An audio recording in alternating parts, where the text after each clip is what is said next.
there's something very important I'd like to share with you. It's a very funny experience I had personally. Apart from the fact that it was a funny experience, it's something I learned a lot from. And the lesson I learned from that story, I won't like to forget ever in my life. As a matter of fact, if you come to me and ask me, what have I learned from the most? What situation of my life have I learned from the most? I will mention this situation. While I just started my accounting career, I didn't get accounting job at the first.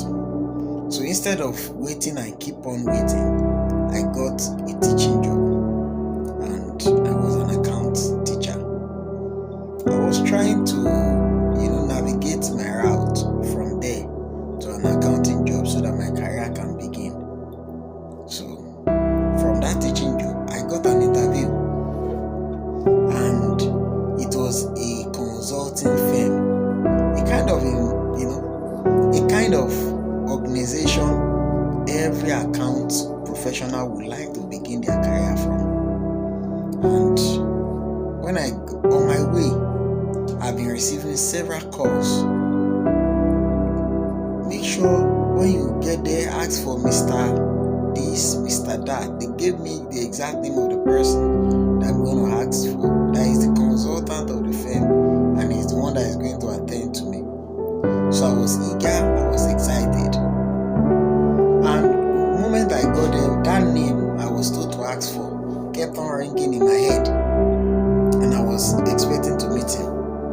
It took a while and they told me he's not on seat, and within about 10 minutes he arrived. He said, okay, he's coming, that he's going to be holding a meeting with me shortly. And the moment he started, I've been informed that he's the consultant.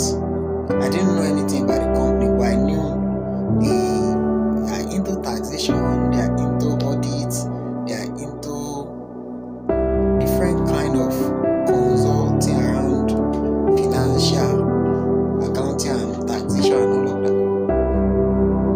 So the man called me in and the interview started. What's your name? I told him everything about me, my academic background, and it got to a time where we wanted to start discussing the pay. And he asked me, there were two. At that point, he told the other person to excuse him. And it was only myself sitting opposite him in his chair. And he told me, I'm the consultant of the firm. And you are going to be working with me. I'm going to train you. And we have various companies under us. You are going to be an accountant in one of the companies. After I train you, you go there. And he told me, I'm the consultant here, and I want you to assure me of something. Assure me that you won't, in any case, betray me. I didn't know how deep that can be. I didn't know what it means. I was just eager to get a job and move out of where I was and start my accounting career. And he told me he wants to do something for me, something special. That aside my salary, I'm going to be making an extra 30,000. Hope you can remember I said the other person with him has been excused. So when he told me, what came to my mind was that I'm going to make an extra 30,000, which is outside my pay, outside my salary. What came to my mind was that if I say I'm not in, this man has the power to terminate my appointment at this time. And I was in between. And out of the conspiracy to start my career, to begin the accounting profession, to get everything started, I told him, okay. And I asked him, how will I fit in to the role? I going to catch up? He said, don't worry, I'm going to give you everything. The template you are going to use, I'm going to continue. I'm going to give you all the support you need. But the extra 30,000 is outside the knowledge of the company. And it's not going to hurt the company. It's not going to bring down the company. There's a way we do it.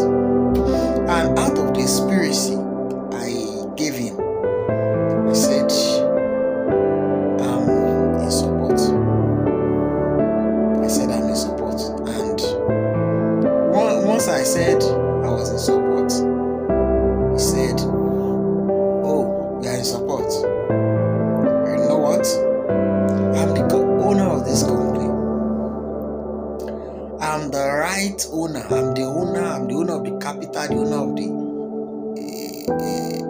employer, I'm the owner of the employee, I'm the one that put this whole company together.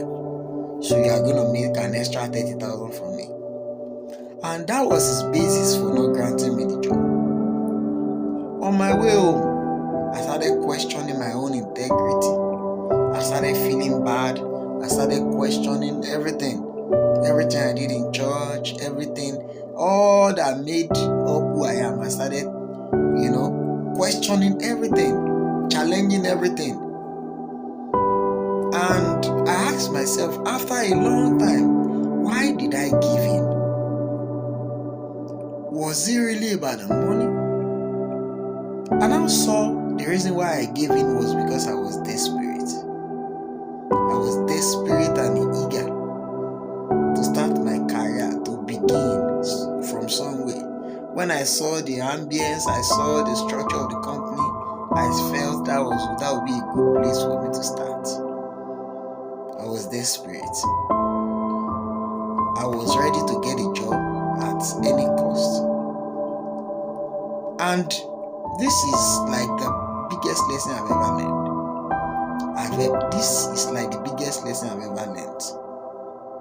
In everything you do, avoid being desperate. Don't let desperation be the reason why you take a major decision. Don't let desperation be the reason why you take a major decision. You are desperate to have something you have been longing to have, and as a result of that, you make a decision out of your desperation.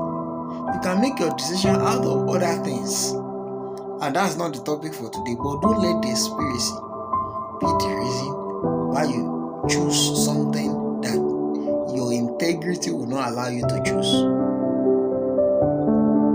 I know this message can be longer than this, but try to interpret it in many ways, in the kind of situations you face and the kind of things you may be desperate about.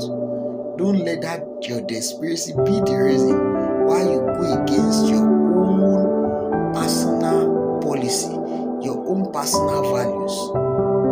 Don't contravene your own personal values because you are desperate to get something you have always wanted to get.